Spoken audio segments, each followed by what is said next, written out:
Hello everyone and welcome to GFDL. Today I'm talking to Alistair Aitcheson, an indie developer who's just released his brand new game for iPad, Slamjet Stadium. Hello and welcome. Hiya. So I was wondering if we could start off with you doing a little bit of explanation about your new game. Okay. Well, Slamjet Stadium is an iPad game which I just put out last week. Actually, it's there's a big focus on multiplayer in it. You share an iPad with a friend. It's kind of futuristic, kind of football played on hover bikes, all kind of physics based, fast paced party game. You've you're in a big arena. You're bashing a ball around the arena, trying to score goals. You can grab your opponent's characters. You can throw them into traps. You can set off multi balls and all kinds of crazy stuff. There's wormholes. There's an arena which kind of loops round on itself, asteroid style. It's really quite fast paced and hectic. I've got a big kind of passion for multiplayer games on a shared iPad, and in particular ones where the players are encouraged to get in each other's way and play dirty and mess each other up and grab each other's hands. So that's what this game's all about. Yeah, that it really comes across, especially Yeah, with Greedy Bankers, your other game on yeah. iPad and iOS, is it? Just in Yeah, general so there's an iOS? iPhone version and an iPad version. So the iPhone version's a fairly straight puzzle game of kind of matching up colored gems, trying to get them bigger and bigger before the robbers come and steal them, and making as much as you can as quickly as you can. Yeah. The iPad version adds in a multiplayer aspect to Mhm. that, where you're racing against an opponent to make more than they can. Um, and you can also reach across the screen and steal gems from them, and you get a bonus from everything you steal. And that's what really got me into this whole getting in each other's way, sharing an iPad and messing each other up kind of vibe. That's what got me so enthusiastic about it. Yeah. Yeah, what pushed you towards the aspect of player physically, uh, taking on each other in not just the game world, but in real world, just bashing each other around and getting each other's way. Well, I mean, with Greedy Bankers, it was an accident almost. I put in the multiplayer, and I always wanted to do a two-player version of the game because it did take a lot of kind of influence, I guess, from games like Puyo Pop Fever or Dr. Robotnik's Mean Bean Machine and Puzzle Hmm. Fighter. Um, and the beauty of those games is really when you're playing against another person, and I wanted to have that. But when I built it, it just made more sense, from a kind of development perspective, to say, oh, well, rather than making two separate game boards and managing that, why don't I just make one giant one and then split it in the middle? And of course, the way that you do these kind of things in development is you start by making the game board, then you split it in the middle. Split everything up step by step. But before I got to the stage of splitting it down the middle, I tried it out. I was like, you can steal from each other. I can steal gems from the other. This is really, really cool. And so I decided to put a kind of bonus multiplier on everything you stole to actually encourage people to do that. And then when I ended up sort of taking it down the pub to try it with friends and taking it to game jams, and then later taking it to Eurogamer Expo and took it to Game City in Nottingham as well. People really loved it. People love messy. People love to steal from each other. People love to be mean to each other. It's nice. Yeah. These kind of games, they give you a context for that. And I remember there was one game at Game City where two guys got so into it that they actually started wrestling on the floor, and one of them managed to pin the other guy down on the floor And and steal all the then points. ran back to the iPad to finish off his go and win all the points. It was brilliant, and like out of that, just watching how much people loved it, how much how excited people got.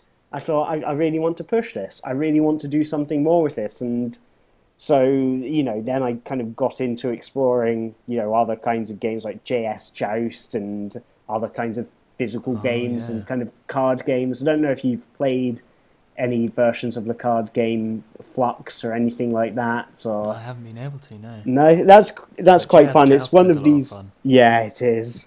I mean, Flux is a card game where the rules change as you go through, and it's all about sort of spotting a way that you can win with the cards that you've got in your hand and everything. But a lot of it is about messing up other people. So, Yeah. the more I was exploring things and the more I was experimenting these things and doing these like 2-day prototypes, taking them to the pub to show my friends, and then, you know, changing them based on what I found out. And out of all of that, Slamjet Stadium dribbled out, and I decided, yeah, this is something I really, really want to make. And so I did. Spent the next 5 or so months on it. Yeah, brilliant. I know your first game was Greedy Bankers was a puzzle game, and Hmm. Slamjet Stadium is nothing like it. Apart from the fact that you have the physical aspect, it's a very different Yeah, genre of game. definitely, Um, yeah. what brought you? What different challenges did you face while you were developing this compared to a puzzle game? Um, it's an interesting one. Particularly, the big difference was when I was making the AI. You could really tell the difference between the two styles of games in that, because in both of them, you can play a version of the multiplayer against a computer. Hmm. And it's just really interesting. Like Greedy Bankers as a puzzle game, when you're programming the AI for that, and I guess this represents the whole project at large, is what you're working on as a programmer is it's all kind of management, combinatorics or whatever. Hmm. You're working out systems that connect to systems, um, and being able to search through arrays of objects and find the ones that match up, and finding ways that the AI can look for shapes on the board. And it's all about these very mechanical kind of systems.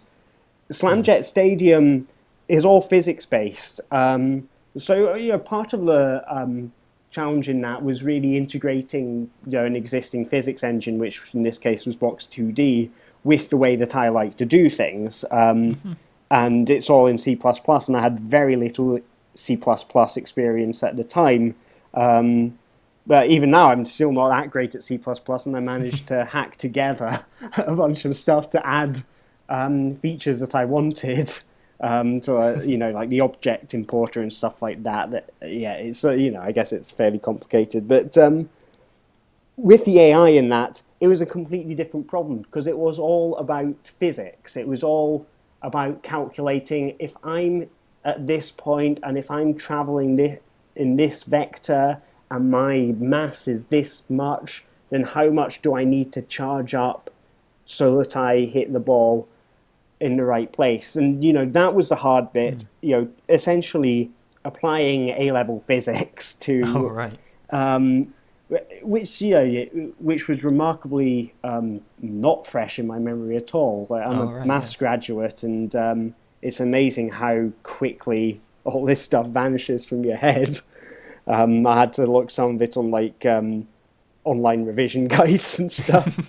um, but that's what it's all about, and it's completely different. It's completely fluid, and that goes into the kind of game design as well. With Greedy Bankers, I could always have a feel for what everything's going to add to the system of play, and I always had this, this kind of this method of doing things in the design of the game, where Hmm. everything I adding one game element needs to create two interesting choices. That was the rule. Yeah. Okay. So, the bank robbers were in there. Part of it's to do with increasing the pace, but essentially the choice that the bank robbers introduced to the game is, do I cash a gem in now, or do I risk losing it by trying to make it larger, but it might get robbed, or I might be Yeah. wasting time or whatever because it's bound to get robbed. And that's the interesting choice. And there were, in terms of in the iPad version, there's special power-ups that turn all the rocks into gems of the same color, so you can get a lot out of that. But then, you would lose other opportunities by doing that. So there was all this interplay of meaningful decisions. Hmm. By choosing one option, you are cutting off another option, and that's what kept the dynamic of it going. Slamjet Yeah. Stadium is a much more fluid game. As a designer, you find yourself, you can add. I was adding stuff just because I thought it was awesome, and because Yeah.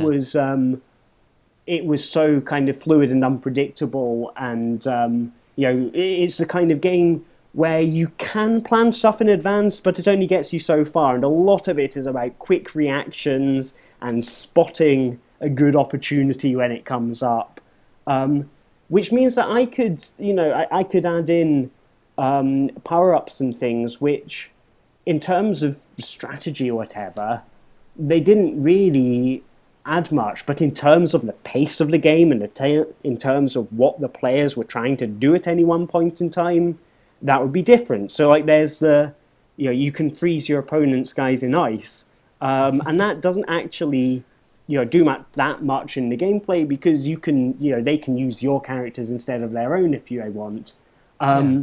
But it adds a whole new dynamic because suddenly you've got these two kind of monoliths in the middle of the game board, which completely changes the shape of the way the ball bounces around. And to get rid of them, you're going to need to hammer at the screen with your finger, whereas usually you'd be, flicking and dragging. So it changes the way you're interacting and it changes the way you're getting in each other's way. And I guess that's the difference between the two kinds of games. It's quite complicated. I mean, Yeah, there's a lot of... There's clearly a lot of intricate design going on behind it. There was a lot of intricate design behind it. But I think, like, Slamjet Stadium, the whole vibe that I wanted to create, with the artwork, with the personality, with the pace of play, was that it was bam, it's in your face, it's ass-kicking, face-smashing, kind of crazy town. So, in a way, the way I developed it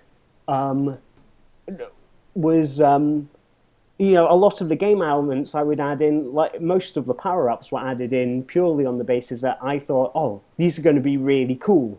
And people are going to go, yeah, that's so cool, I'm glad I did that. Rather than, oh, this is going to create all these intricate kind of, routes of play that, oh, you could do this and this and this. Yeah, a lot of people don't think of games in that sort of terms, do they? In which kind of terms? As in hit it with a hammer or... Well, as in... Oh, look at the different choices this has allowed me. It's more, I want to kill the other guy. Flick the thing at him. Yeah. I mean, it's different. It does depend from game to game. And I think in a lot of games there is a certain balance between strategy and action. I mean, you look at a lot of beat-em-ups. You look at games like Street Fighter or something. Street Fighter... is at the same time it's a strategy game. You're trying to outwit your opponent, try and work out the best way to get past what their best set of options is, their best attacks at any one point in time. Yeah, but that there's happens also very quickly.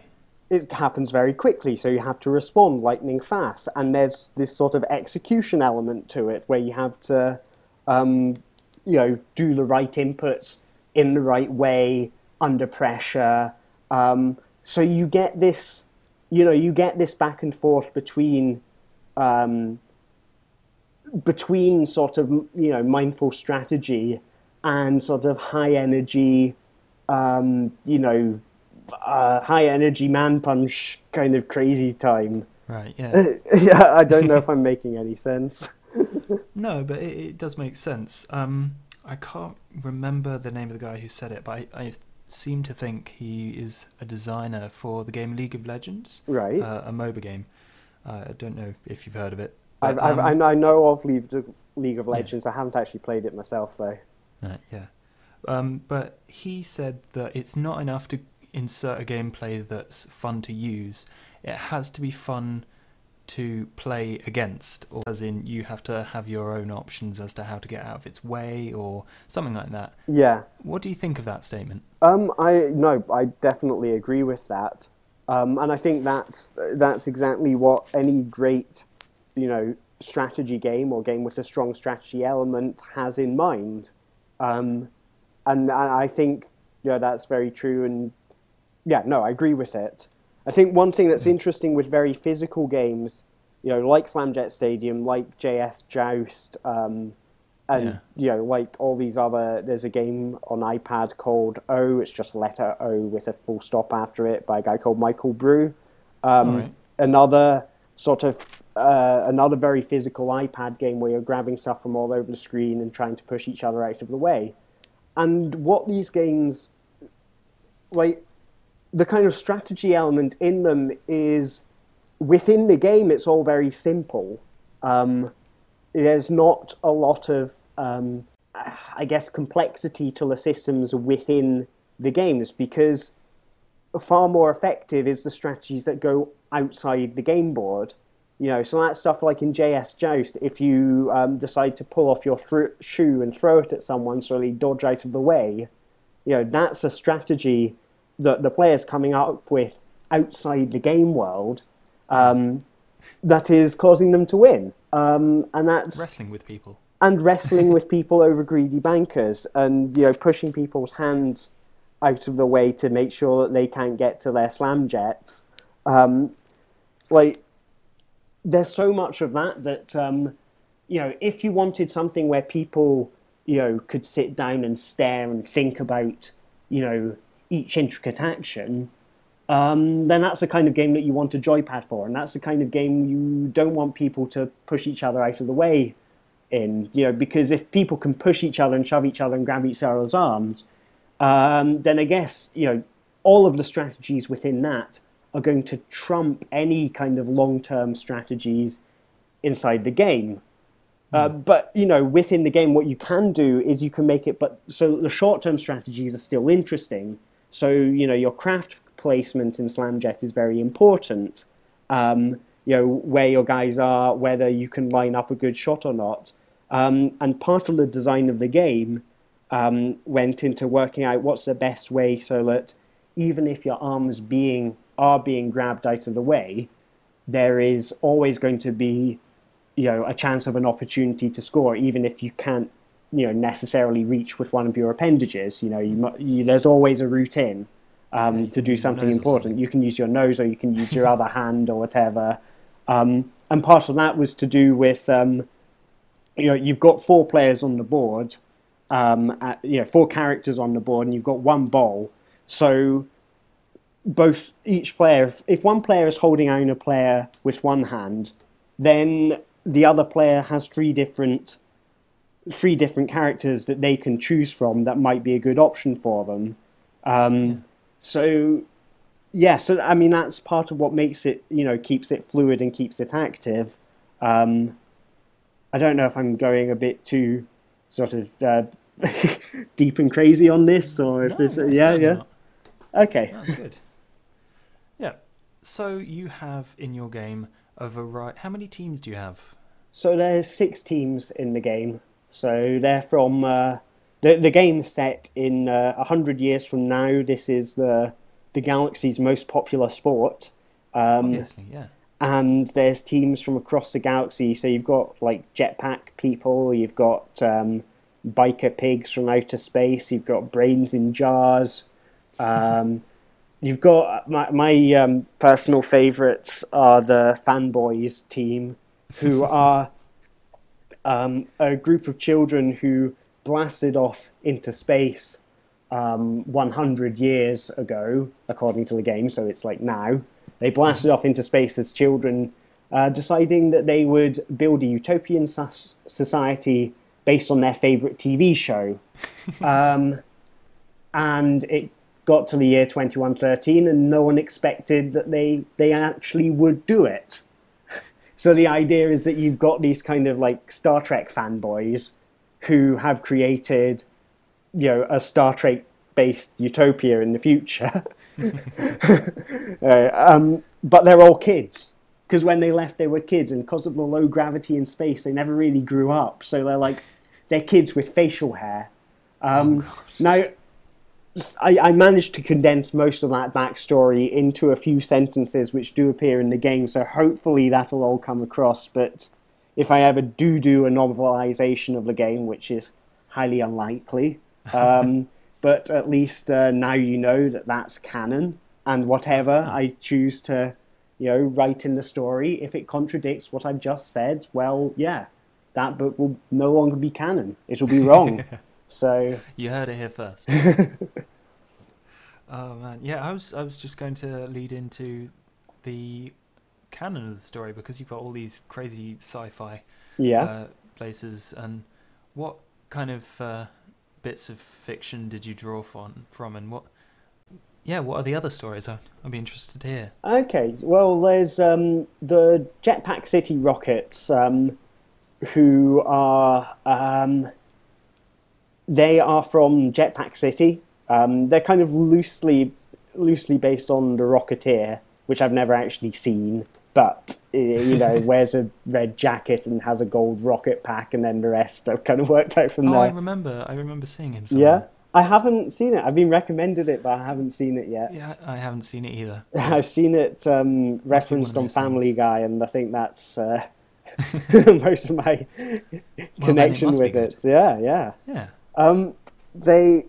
So they come from this kind of city where the Jetpack City Rocket Company is a massive corporation, and they have been entered as an advert for Jetpack City rocket packs.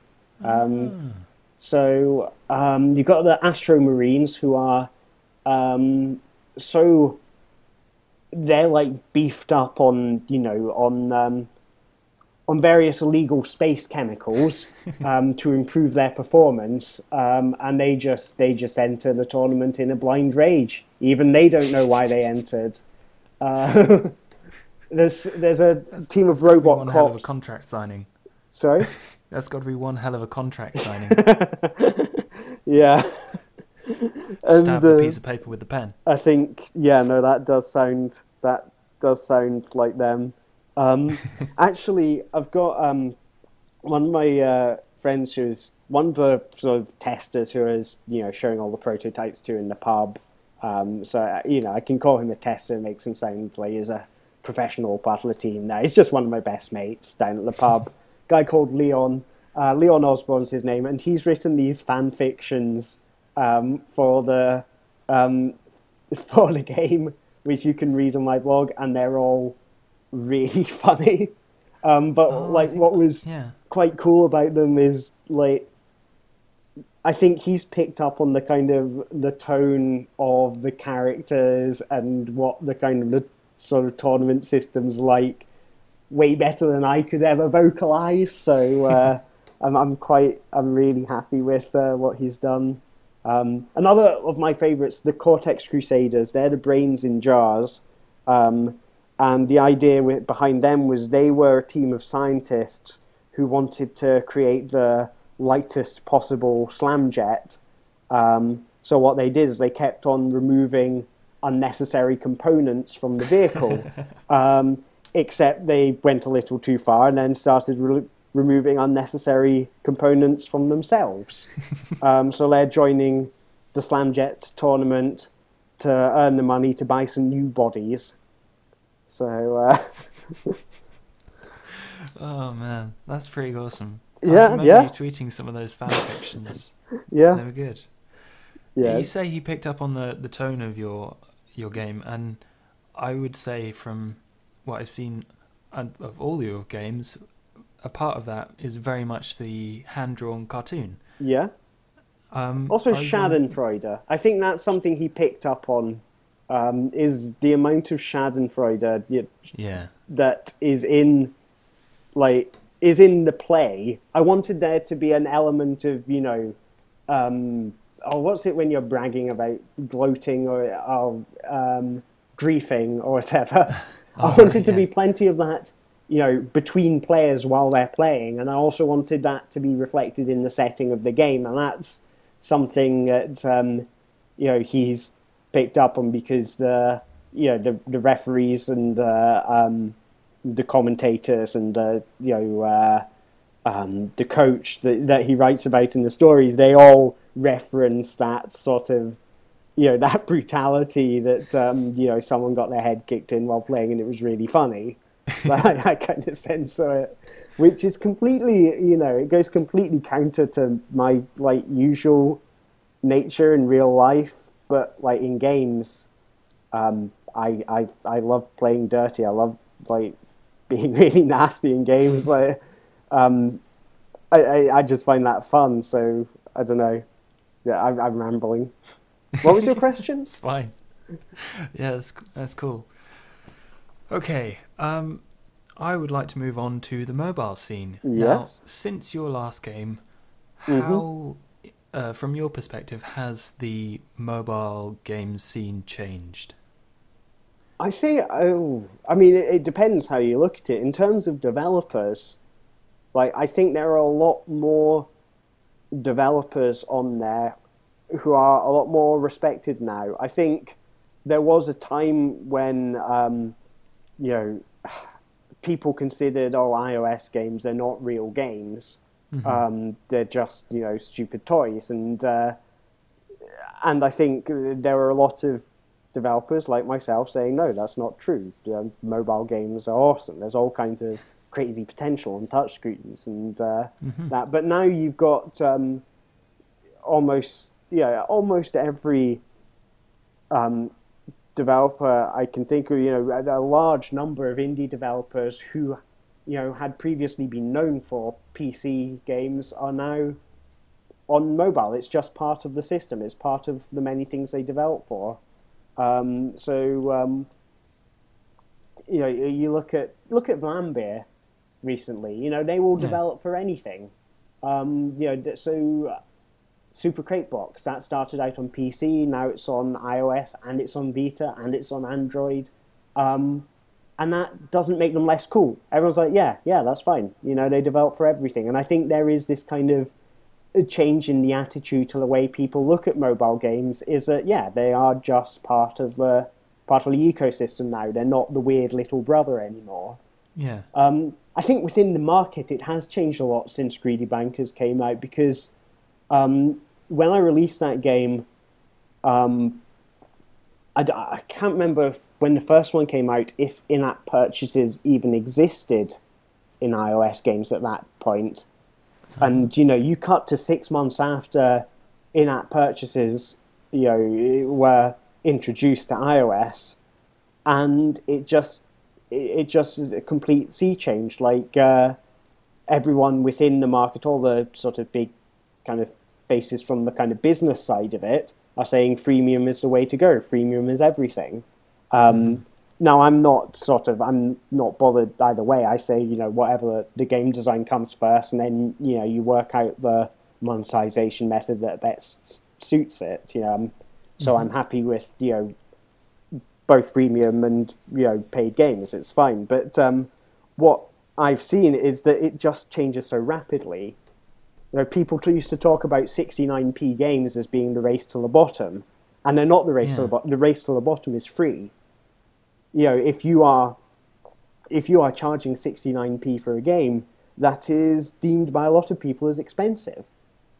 It's just the way the ecosystem works, and you get even in freemium, like the kind of designs that people go for, like when Temple Run and Jetpack Joyride came along, and they had their kind of mission systems and everything in the way to drive you to keep on engaging, giving you new things to do.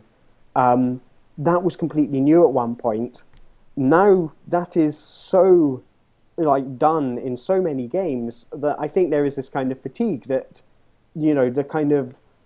the compulsion that those systems were created to generate within players, it doesn't really work anymore. It's like there's no more compelling than any other game.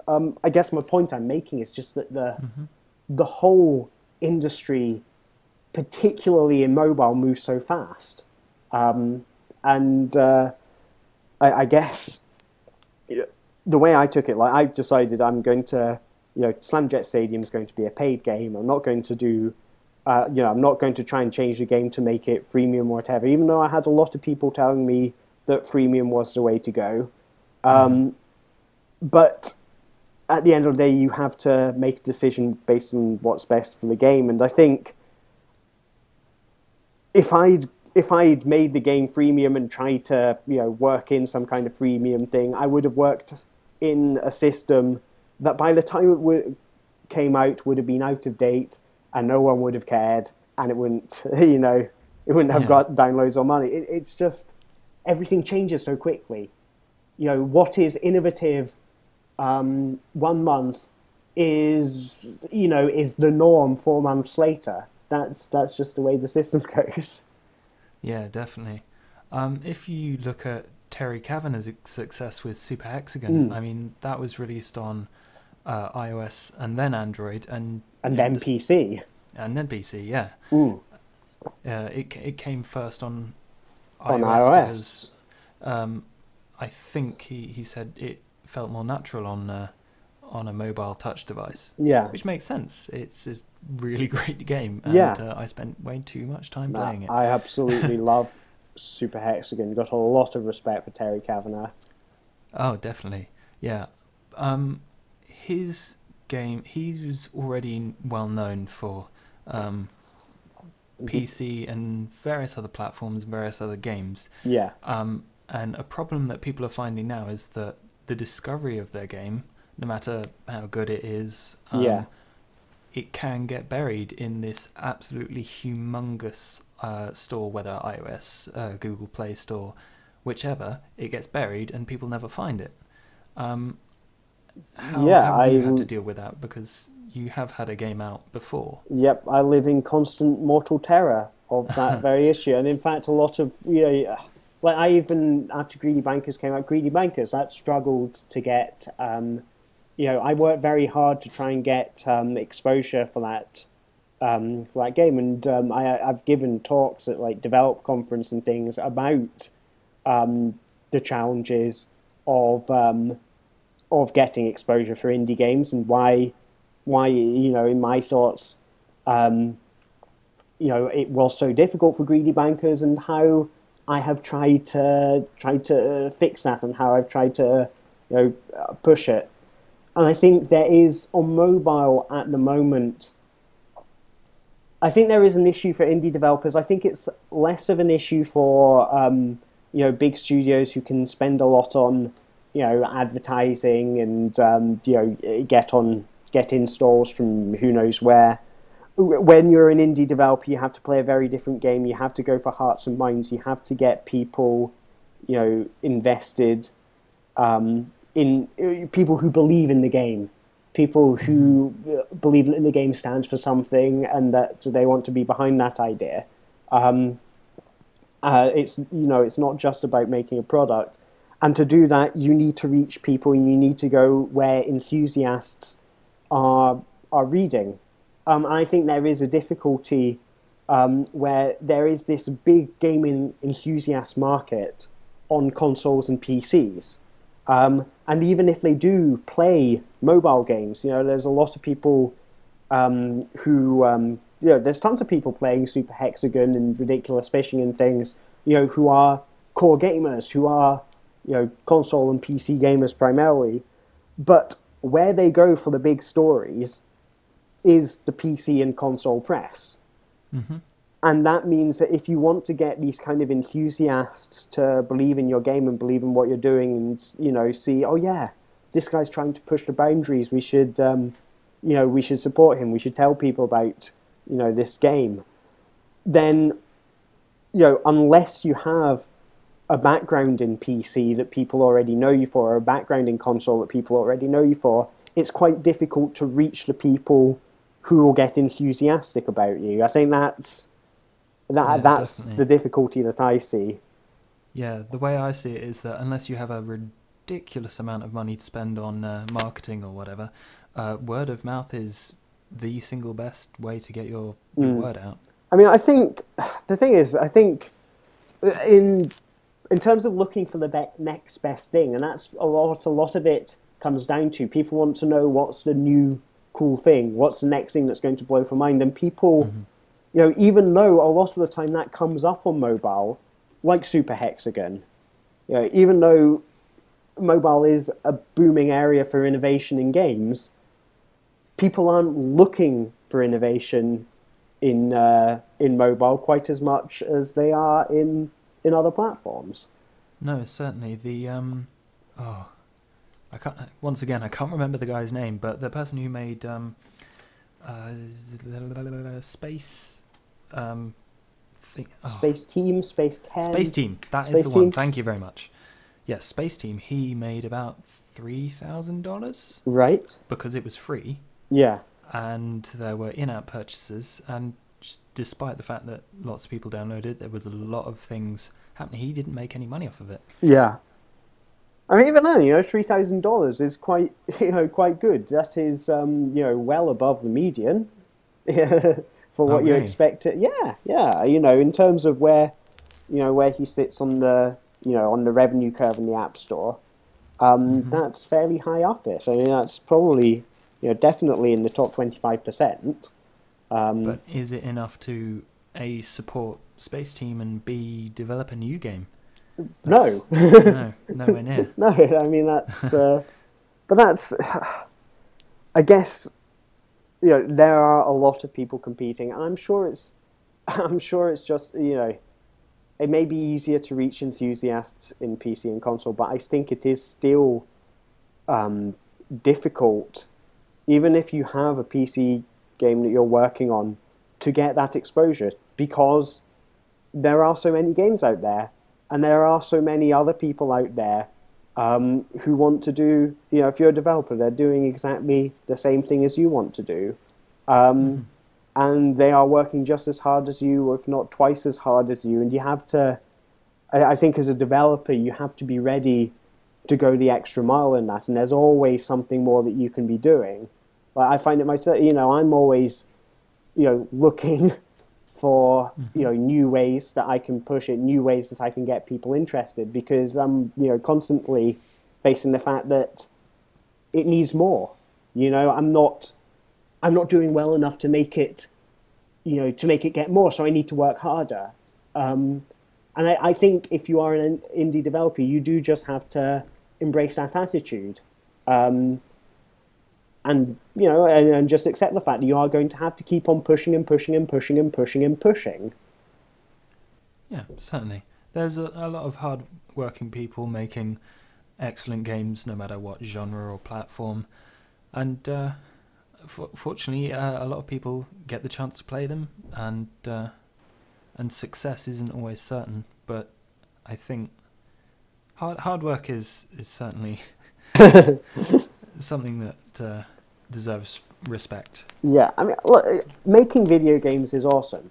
It's an incredibly fun thing to do. It's incredibly rewarding. It's, and there are gazillions of people out there who would love to do this full-time, independently, making the stuff that they want to make. And so, no one's entitled to have that. There are tons of, why should you ever believe that you're not going to have your, that you're going to have your dream job, within 2 or 3 years of working really, really hard? Some people, look at Ed McMillan. He worked for 10 years making games before Super Meat Boy. This is really awesome work to be doing. And so you just have to, accept the fact that it is competitive, and it's competitive because it's awesome. Yeah, I'm sure a lot of people would agree with you. So, would you consider yourself a mobile developer, or I know you've spent a lot of time looking at different ways people can interact with a game. Yeah. Would you consider developing for something like the Ouya, which, despite having a mobile base, the Android system, is basically a home console? Would you... I don't know. I mean, well, do I consider myself a mobile developer? Not really, no. I mean, Greedy Bankers was mobile and tablet. Slamjet Stadium is just tablet. Whatever I work on next, I don't actually know, because I don't feel wedded to one platform or another. It's really down to what's the game I want to make, and what platform best suits that game. Slamjet Stadium was a game that was designed really for tablet. It was all about designing for that shared tablet play. So of course it was going to be a tablet game. But whatever challenge I decide I want to tackle next, and that's that's going to decide what platform it is.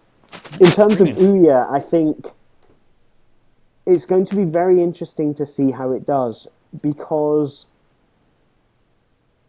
I can see the appeal for it, and I think if it has a few kind of exclusive indie killer titles or something, then I think people will go, yeah, I've got to have an Ouya, because it could become the indie console. However, something I've heard, I'm trying to think if it might have been Ian Bogost, I'm not sure, saying that the only people who seem, in his eye line, who seem to have pre-ordered Ouyas are developers. Yeah. And it could be, and it has been very successful, but it could be, an illusion that, I really want to see it do well, but it could just be that all the people buying Ouyas, getting hyped for Ouya, are the people who want to develop for it rather than an audience of, a wider audience of players. But yeah, I guess we just have to wait and see about that and see what happens. Yeah, there are a lot of questions surrounding the console. I know I didn't back it personally. Did you have any input into it? As an indie developer, I don't have a lot of money to fund Kickstarters with. Yeah, that's fair enough. Yeah, I hadn't backed it, but I'm going to get one just because there's a list somewhere, I think it's on the Ouya forums, of about 500 and something games that are going to be developed for it. Yeah. Or in development for it. And that's quite a volume compared to even the list that PlayStation sent out saying these are the people that are interested in developing for PS4. Yeah. That's quite a difference.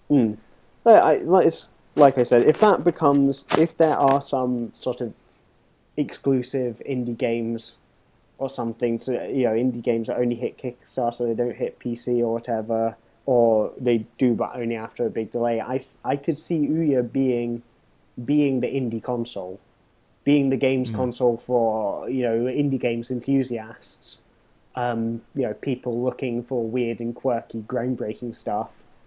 But it is going to be down to its launch. I don't think you can really predict how it's going to do at this stage. It's all up in the air. What is interesting is how the next consoles are going to be, whether they're going to be open for indie developers. One thing, like Xbox Live indie games, now that had a It's been quite shaky, hasn't it? It's been shaky. It's had a poor reputation, and Microsoft, with the Xbox dashboard, has had a history of trying to hide it away, or at least looking like they're trying to hide it away by, what it comes down to is that they've not been pushing it. Now, what they had long before the App Store was an App Store-like format for games, for indie games. And they didn't, and I think if they'd leapt on that, if they'd pushed it, if they'd,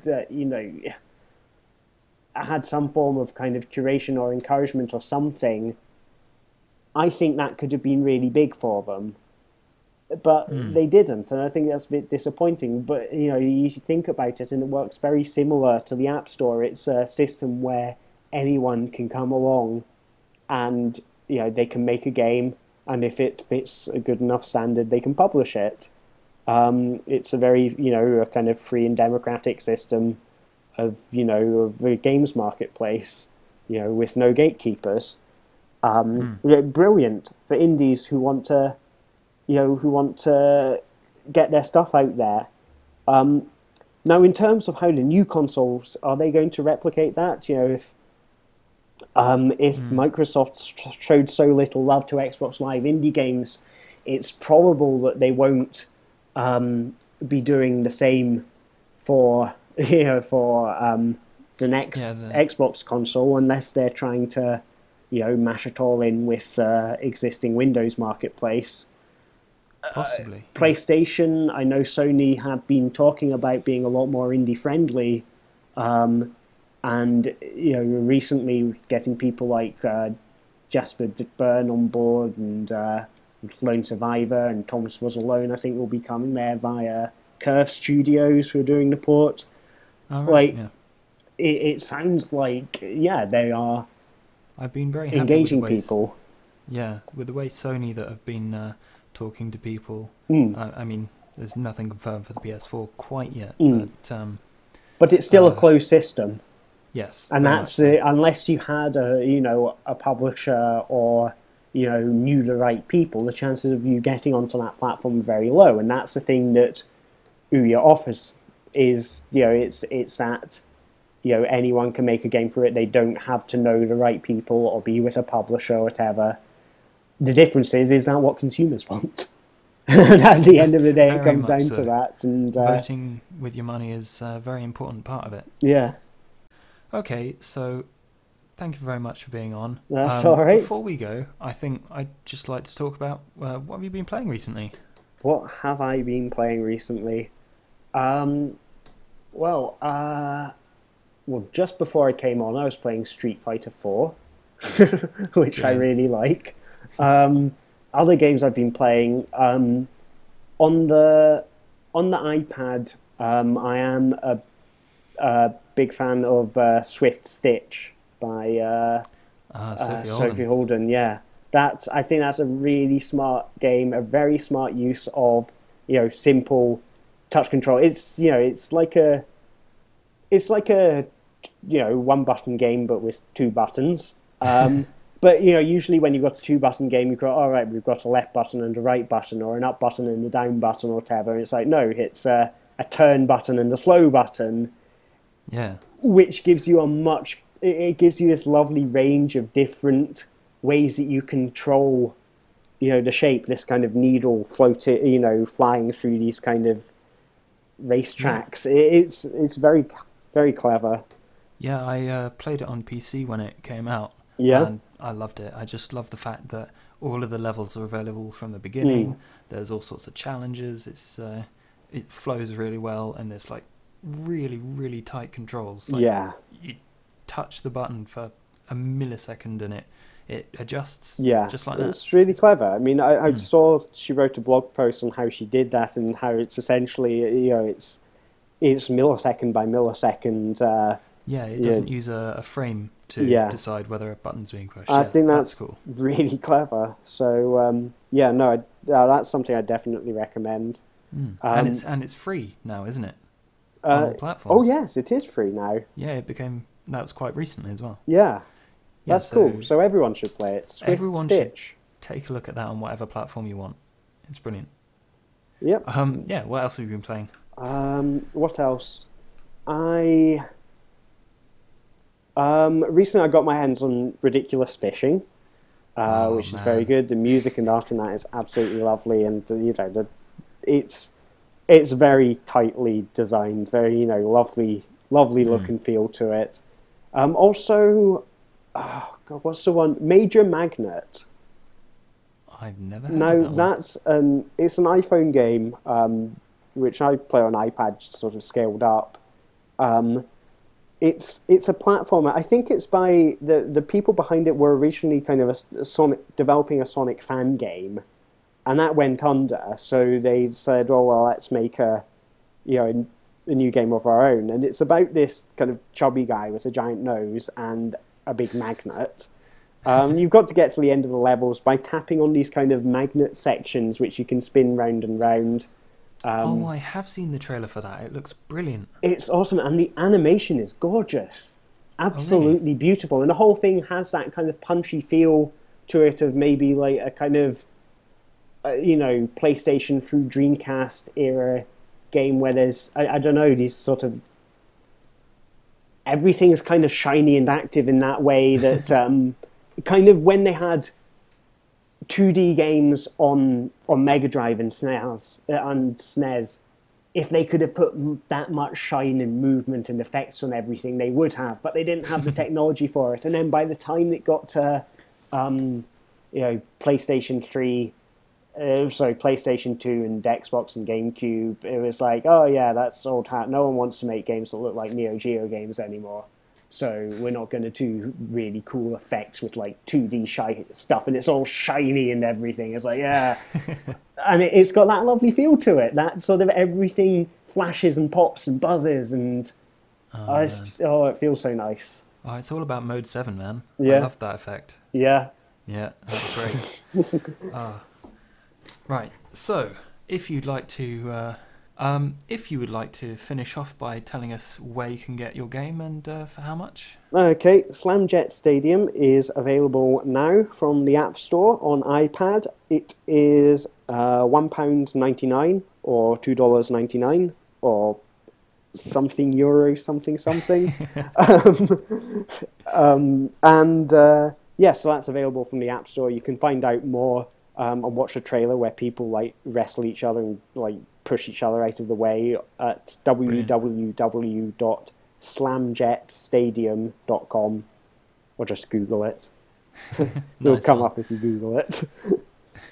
I was also wondering whether you would have any keys, or is it keys on the iOS? Promo codes. Yes, promo codes. I don't have any at the moment. I have used them all up, but there will be an update coming through very soon, so hopefully I should have some to give away by the time this podcast comes up.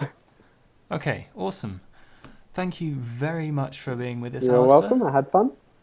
And I will see everyone next time. Goodbye. Cheerio.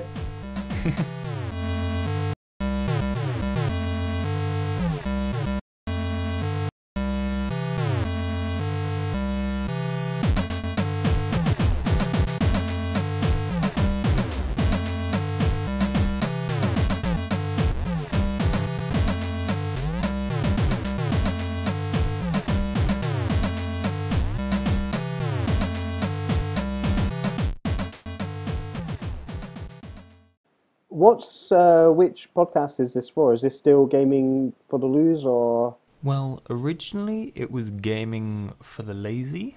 Yeah. But I thought that sounded stupid, so I retconned it to Gaming Faster Than Light. It was just Gaming for the Lazy, that was it. Yeah. I like things that sound stupid.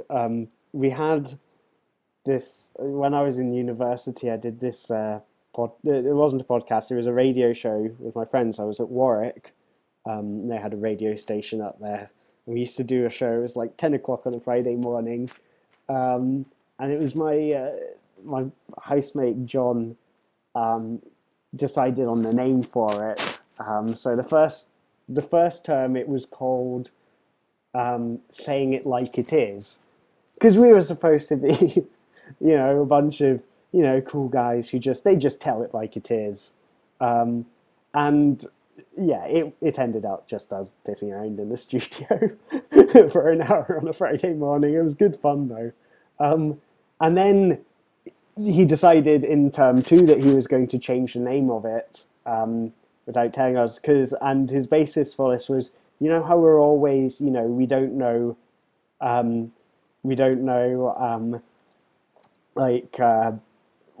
what we're going to talk about, and it's like, oh god, so when we start the show, it's like we're up shit creek without a paddle.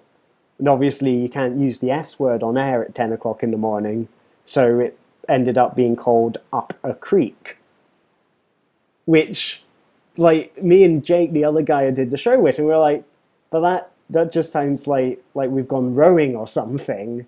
Like, is this a show about us going rowing? Like, what is it? It didn't make sense to us. And then eventually, in the third term, it was my idea. It was my turn to fill in the form, sort of to register us for the time slot. And I decided just, I asked the others, do you mind if we call it Up an Extreme? Like a stream instead of a creek, but with an X in front of it. So it's like Extreme. So the title, not only was it lame, because it's got that kind of extreme with an X on it, but the name of the show only made sense if you knew that last term it was called Up a Creek. Because otherwise, Up an Extreme, it doesn't mean anything, it doesn't make any sense. And that's what I loved so much about it. And they didn't stop me, so we ended up presenting up an X stream for 10 weeks. We should have streamed it.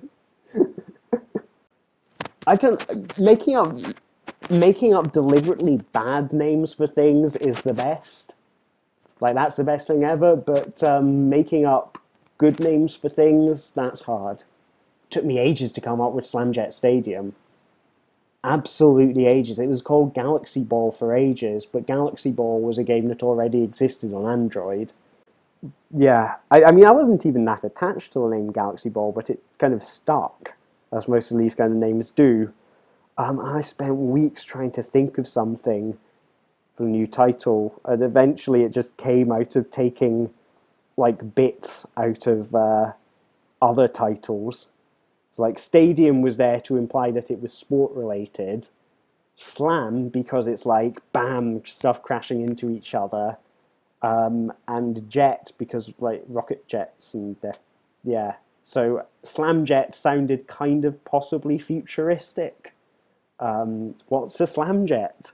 Um, and so eventually, after like trying out every single iteration of Slamjet Stadium and a bunch of other sport, future, and like impact related words, this combination was the one that worked.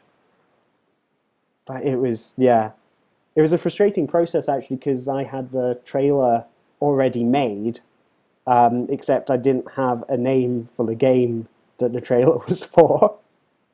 So I delayed putting out the trailer for 2 weeks because I still hadn't decided a name for it. So, long, fun stories, I guess. Hopefully it's as fun to you as it is in my head.